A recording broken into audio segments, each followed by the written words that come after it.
This is Mike Roth. Welcome to the Open Forum in the Villages podcast. In this show, we're going to talk to leaders in the community, leaders of clubs, and interesting folks who live here in the villages to give perspective of what's happening here in the villages and information that I think all villagers should have. We hope to add a new episode most Fridays at 9 o'clock. We are making a change soon. All of our shows will be distributed by a single podcast syndicator, Buzzsprout, both the old shows and the new show. We are also changing our subscription plans. Now you will be a supporter by simply making a subscribing via Buzzsprout. You can make a contribution of any amount that you'd like. We'd suggest $3 a month. If that's too much for your budget, you can pay less, or if you're really enjoying what we're doing and want to see us continue, you can pay more. This is going to be a subscriber-supported podcast. We are making this conversion to make it easier for everybody. And all of the subscriber-only episodes that were available on Apple Podcasts will now be converted to the Buzzsprout channel, and everyone go ahead and listen to those. This is Mike Roth. I'm here today with Debbie Wiley, and we're going to be talking about the David Wiley and Christine Sigel Memorial Scholarship for students at the Villages High School in the Performing Arts. Thanks for joining me, Debbie. You're welcome. I'm glad to be here. Good. Before we get started, I thought I'd put a little joke into my grandson, Evan. Debbie, what kind of math do birds love? I don't know. What kind of math do birds love? Algebra. That's cute. Okay. Debbie, why don't you tell us a little bit about yourself before you got here to the village? I was a daughter of an Air Force person, and then Don was in the Navy, and we've been married 42 years. So I've lived everywhere. So wherever my bed is where I am from at that moment. Mm-hmm. So what kind of cities did you live in? I lived a lot of years in Virginia. My dad was stationed at the Pentagon twice. Mm-hmm. And I lived in Miami, and I've lived in San Antonio, and I've lived in Groton, Connecticut, mm-hmm. and Memphis, and Kings Bay, Georgia, and the Villages. Okay. Debbie, what got you involved with the Improvisational Theater Club? Well, my neighbor had a notice from the newspaper on his refrigerator, and I thought that sounded like fun. And I like being in the spotlight, so I thought it was a perfect fit for me. Mm-hmm. When you first joined the improv club, were we meeting over at Burnside Recreation Center? I've always gone to the Rohan Rec Center. Oh, okay. So you never met the guy who actually originated it. Originally, that club was just doing improv exercises, and now we actually do improvisational scenes, which is a lot better. A few years ago, all of a sudden you wound up coming to the improv with your son David. Tell us why David got involved. David loved watching Whose Line Is It Anyway, and we would practice it at home and joke around and have fun, and it was something he always wanted to try. So when he moved back home, he joined the club. Right. One of the things I found about David was he was probably the first one to volunteer for any exercise. If I said, we need a volunteer, he stuck up his hand first. He didn't even know what he was volunteering for, which made it very good. And he kind of forced other people to play. What was your favorite memory of David at improvisational theater? It wasn't actually in the club. It was on the way home. Mm-hmm. He was smiling and thanking me so much for letting him join the club and me taking him, and he was so thankful to be part of it. Mm-hmm. Yeah, I remember him even when he was getting around with a walker, just being so enthusiastic and jumping into parts and being able to say things that were perfectly fitting for the scene. He really made it fun, and for himself and for everyone else. Thank you for that. Most people don't know, but from a village's perspective, the name of our club is changing. And if you're looking for the Improvisational Theater Club in the Recreation News, you will no longer find it. The new name that appears in the Recreational News is the Villages Improv Club. The Villages Improv Club. So we're at Rohan from 6:30 to 8:30 on the first 4 Mondays of the month, with certain exceptions. Like May 8th, we're going to not be at Rohan, but we're going to do an actual show for an hour at 7 to 8 p.m. at Mystic Ice Cream. So if you like ice cream or hard ice cream, find us at Mystic on May 8th. David, and you have done so many scenes in both our shows and at the practices. What was your favorite scene from a show? My favorite absolute favorite scene from a show is the 7 words you can't say in the Villages. The seven words or phrases you can't say in the Villages. A unbiased takeoff of the George Carlin's joke from the 1980s. I did not invent the scene, but someone who invented it was sick, and I asked if I could try it, and I absolutely fell in love with doing it. Which word do you remember putting in that made it fun?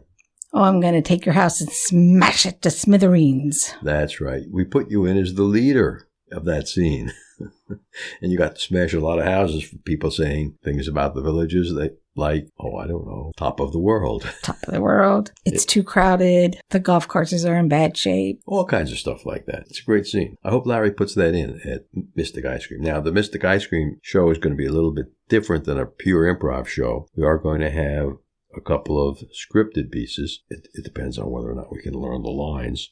The beauty of improv is you don't have to learn lines. You just have to learn what the routine is, what's supposed to happen, where you're supposed to go on stage, and that kind of stuff. Now let's get around to talking about what happened to David. Well, he was a 3-time brain tumor survivor. Only the 3rd time he didn't survive. So he was diagnosed in July, and he passed away in January.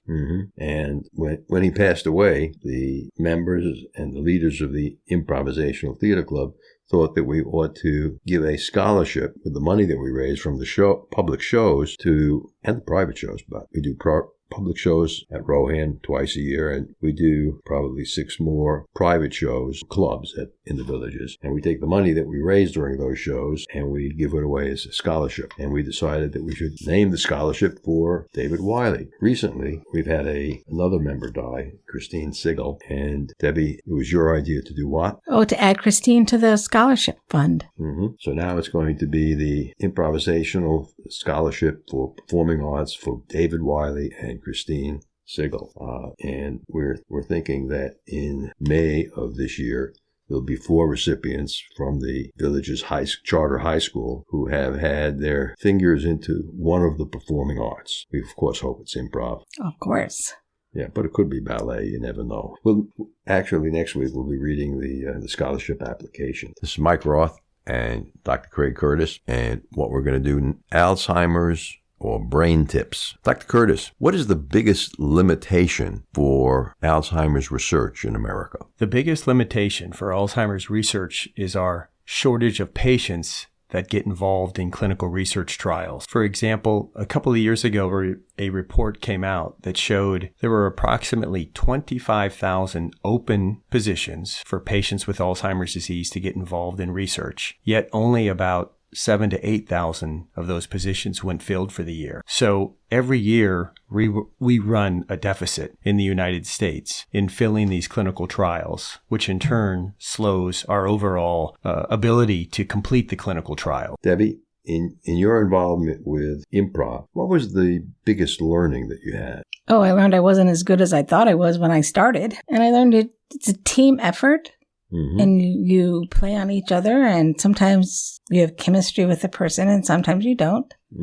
And so if you don't have chemistry, it's a little more difficult to do the work. Right. And what I discovered is in improv, you actually have to listen to your scene partner to know how to respond. And we should give our listeners the three intrinsic rules of improv. So rule number 1 is you say the first thing that comes to your mind. Right. That's improv and spontaneous. Yeah, usually uncensored. Second thing that you should do in improv is accept all offers. That means when another improv player says, let's go to the zoo, you're supposed to say, I'd love to, yes, and let's get some hot dogs while we're there. Yes, and I want to put hot chili pepper sauce on my hot dog. Yes, and then you'll be sick, and I'll have to take you home. And we'll all have a good time. Yes, we will. Which leads us to rule 3, which is always make your scene partner look good. And in that arena, you should not ask your scene partner a question because that puts your scene partner on the spot. So we don't want to do that. Except we do have a scene called Questions with Hats where the actor or the players have to ask a question based on the hat that they're wearing or the hat that their opposite player is wearing. And if you make a statement as defined by having a period at the end of it, they get the bell and they go back to the end of the line and have to put a new hat on. Very funny scene. It's one of my favorites. Right. I think it's one of my favorites too because it's so different. It's fast paced and it's funny. Even when they don't come up with a question, they come up with a statement and then they go back to the end of the line. We always have a good time. We do, always. Mm-hmm. What's the best experience that you had at improv? I think my best experience is learning and growing and feeling like the improv club is part of my family. Mm-hmm. We care about each other. It has become somewhat of a family. We still have some members that joined us 4 years ago. Every week, though, we get some new members in. Some people stick around and come back a second or third time and join the club. And other people come sit at the back of the room. Sometimes they pop a beer or a glass of wine, and they have a good time laughing at our sets. But that makes a lot of sense for us because it's always good to have an audience, and we have an independent audience, so we know whether or not something was funny or easy to make funny. And that's one of the ways that we use to pick the scenes that go into these shows. Because if no one laughed, and it was difficult to do, it ain't going to be in a show. But if it was easy to do and no one laughed, it's not going to be in a public show. And then we learn the routines. And unlike a show in the Villages, we don't have like one understudy for each character or each lead character. Instead, what we do is we attempt to make sure that multiple characters, multiple players can fit in any scene just in case one person gets sick, they have family in from out of town, or they can't be present on the day of a show.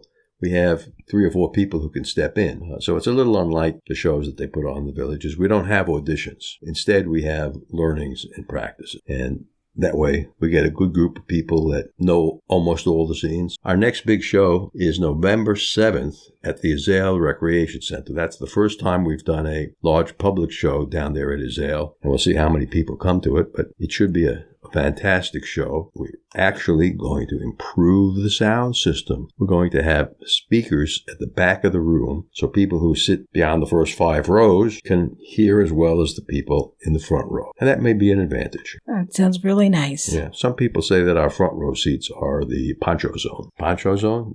Poncho zone? That's right. Poncho zone. Because on stage, some stuff might be flying like whipped cream, and people in the front row should be wearing a poncho so they don't get their clothes messed up. Oh, like Shamu at the SeaWorld. Shamu zone. Right. Shamu zone. I ran into it the first time in Vegas. I bought tickets for my wife and I at the Blue Man Group show. And we went to Will Call, picked them up. We had first row seats. And the lady hands me the tickets and says, you're in poncho zone. I said, what does that mean? They only speak Spanish?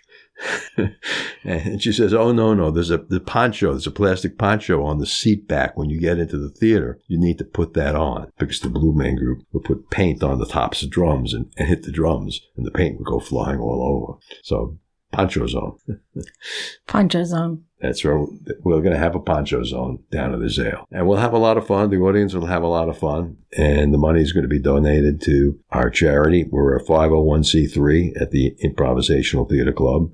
We're known as the Villages Improv Club. We'll have a good time. Anything else you want to say about the scholarship today, Debbie? It's very important. We gave last year a scholarship to a girl that did not have the greatest GPA, but her story was so moving, so touching, and being able to help someone, even if it's just to buy books or school supplies. It's important that we do this for them. Right. Unlike many other scholarships, we don't have an academic requirement except that you graduate and that you're going to be continuing your education. It could be at a technical school, it could be at a theatrical school, it could be at a 4-year college, it could be at a 2-year college. The idea is for people who have a knack for and want to be in the performing arts, we want to help. Yes. Great. Debbie, thanks for being on the show today. Thanks for having me. Good. We'll see everyone, I hope, at Improv, 6:30 at Rohan, first 4 Mondays of the month. Come and just visit and be part of our audience and laugh for us. And if you want to see some pictures and a little bit about what the club is about, take a look at the club's website, www.thevillagesimprov.com, thevillagesimprov.com, and it will pop up on your screen. Thanks again for listening, folks. Remember, our next episode will air live Friday at 9 a.m. That's when it will be released on our regular subscriptions. Should you want to become a sponsor of the show, contact me at Mike Roth at rothvoice.com. If you know someone that you think should be on the show, send me an email at mike@rothvoice.com. I want to thank everyone for listening to the show. The content of the show is copyright by Roth Voice 2023. All rights reserved.